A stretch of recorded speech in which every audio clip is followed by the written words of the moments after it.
Hey everyone, welcome to Open by Accident. Matt here, and I collect other things besides video games. And here you see a lot of my action figures, the Willow and the G.I. Joe figures. And, I put them on display, and well, looks like we've got a fallen Joe. Let's see if we can fix him.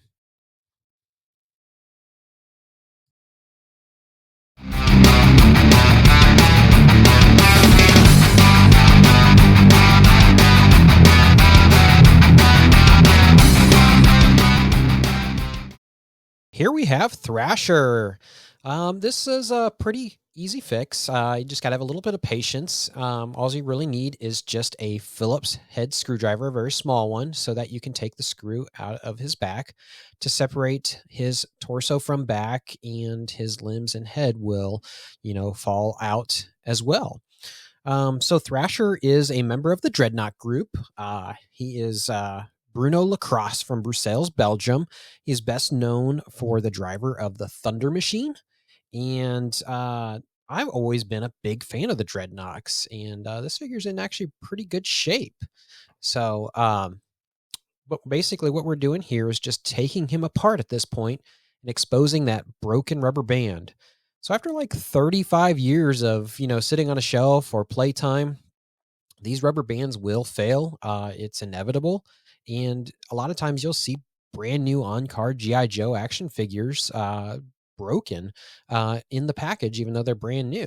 So here you have the hook that attaches at the bottom, and then the rubber band will then attach to the back of the torso, and that will basically allow him to have free movement. That's what makes these action figures from the 80s so awesome.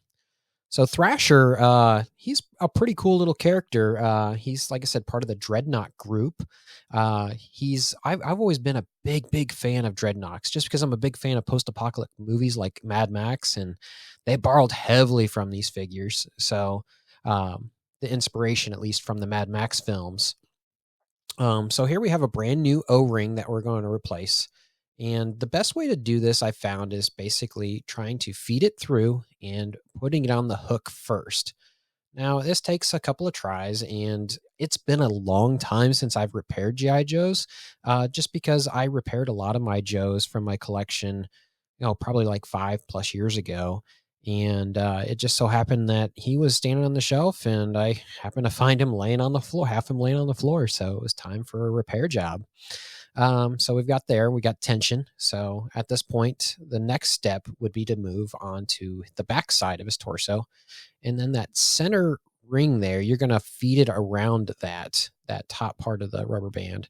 So you just kind of put his torso in place and then just kind of ease it around there. You have to be really careful when you're doing this, because you're dealing with plastics that are 30+ years old, and they are getting old and brittle. So you got to be real careful. Take your time, and just have fun with it. I mean, I love the G.I. Joe Real American Hero line. The line ran from 1982 to 1994.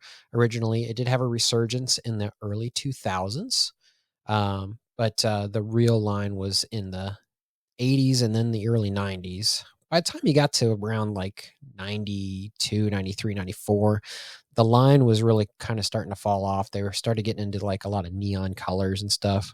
I have a lot of those from that era, but I'm more of a fan of like Thrasher here, where he was kind of in the heyday of the G.I. Joe line. Like I said, he's the driver of the Thunder Machine, so which is probably one of the coolest vehicles there is on the GI Joe line. And like I said, you just have to have a little patience when you're putting these together, because as you can see, as I get one arm in, another one falls out, and then while I get his head in, it falls out, that sort of thing. You just got to like take your time, and you'll get it. It's a pretty simple process, just putting these back together, and pop, there goes his head. So, but yeah, Thrasher here, like I said, he came, I believe, packaged in with the Thunder Machine. I don't have a Thunder Machine. I just have Thrasher. A lot of my GI Joe collection came as an adult. Basically, finding them on Facebook groups or Craigslist even back in the day. So I've had a pretty sizable G.I. Joe collection for about 10 years. I did have G.I. Joes when I was a child. I absolutely loved the Real American Hero line. And I just like to display a few of them here. I got a lot of my Drednoks on display, which are probably my favorite characters in the G.I. Joe line. And I kind of display some of the ones that I had as a child and that sort of thing. But I've got a lot of vehicles, a lot of play sets and that sort of thing. So all you got to do is just basically put that screw back in his torso once you got everything lined out. And you can kind of see that I kind of play around with his movement. He moves around pretty good. He's got good tension with that rubber band. It's not too tight, because you can put the wrong rubber band in there and that can actually damage your Joe. His hand's getting a little bit worn out because it's hard for him to hold on to his weapon there, that lacrosse stick.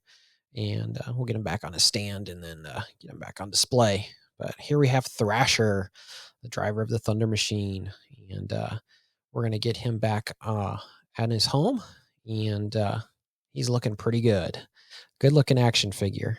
And as you can see below his feet there, we got that busted O-ring. That's what happens after years of sitting there. And here you can see a lot of the Drednoks I have there, in Big Boa and the fridge. Well, I hope you guys enjoyed this episode of me repairing one of my G.I. Joes, Thrasher. If you like the content, make sure you leave a comment below. And if you want to see some more on my G.I. Joe collection, please let us know. And thanks for watching.